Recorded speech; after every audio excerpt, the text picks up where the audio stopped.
Good afternoon. My name is Tani. I'm a senior director at Orbital ATK in Dulles, Virginia, and I'm the manager of cargo and mission operations for the Cygnus program on the commercial resupply services contract. We deliver cargo to the space station, and I'm in front of the OA6 Cygnus spacecraft, the SS Rick Husband, getting ready to launch on an Atlas V out of Cape Canaveral, Florida here.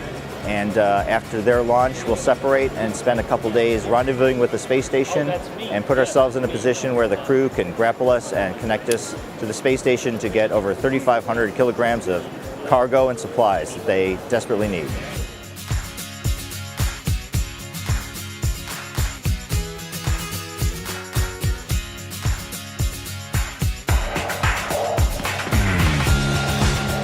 So Dan, have there been any changes to the Cygnus spacecraft since it flew last December? The differences between OA4 and OA6 in terms of the vehicle are almost nothing, with the exception of the nanoracks, the microsat deployer that we have attached to the SM.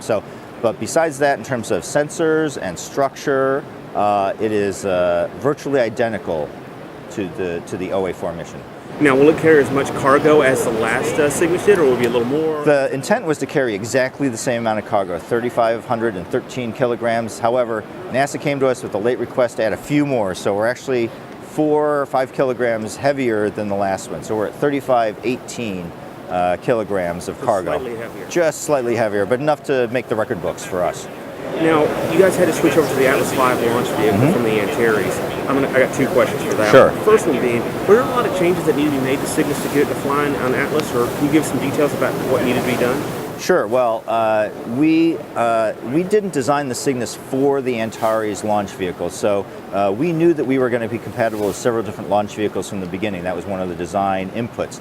And so when it came time to look for an alternate while Antares was working their engine issue, we took our interface and we compared it against all the launch vehicles that were available and found a great fit with the Atlas in that we had to make almost no structural changes to the Cygnus to be accommodated by the Atlas. We needed, of course, a unique payload adapter, but all of the loads and the environments that were published that we could see were within our design capability. So it was I would say, a relatively easy switch from the Atlas, from the Antares to the Atlas, and we were very pleased with the integration process. Now, talking about enhanced Antares, that's scheduled for May 31st. Is everything still going according to plan with that, and what's it going to be like in terms of, for those of us that follow the prior launches? Is it going to be similar? Is it going to be a lot different? What can we expect to see?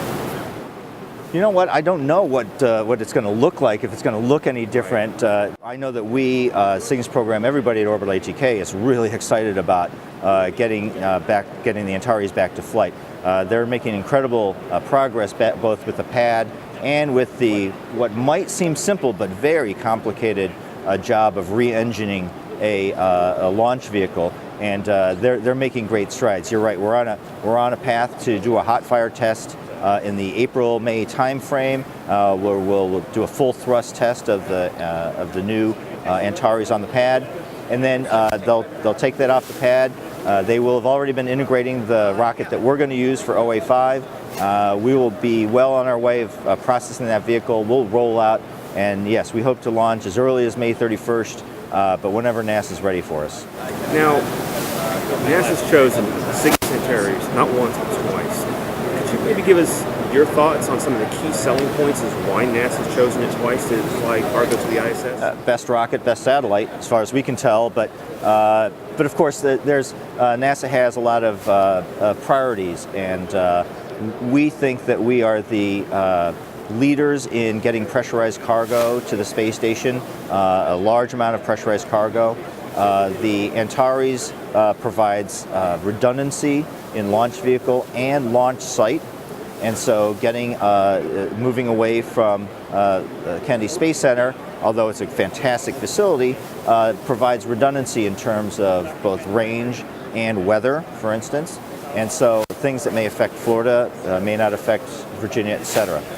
So we think our product is well positioned to provide our specialty, which is pressurized cargo to the space station, lots of it, disposal cargo away from the space station, and a redundancy in launch vehicle and launch site. Now, how long will this Cygnus be berthed to the ISS? Right now, the plan, the NASA plan, is to have us berth for about 55 days. So this Cygnus has actually got a couple special points which we found out in the break room, and we'd like to ask you about those. Sure. Talk to us a bit about the secondary payloads, the CubeSat, where I believe it is, Yep. and Sapphire. Yeah, we're excited to be flying several major experiments on our flight. So the first is the Sapphire experiment. Sapphire comes from NASA Glenn Research Center in Cleveland. They have built and tested these flight units in close cooperation with us.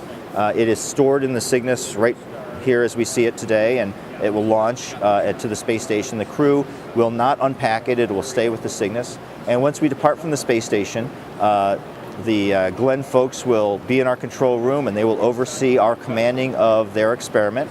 We will send it some simple commands which will start a fire on a piece of material encased in their experiment, and they will watch via video the propagation of that flame across material, which is the first time something of that size will have ever been performed in 0G.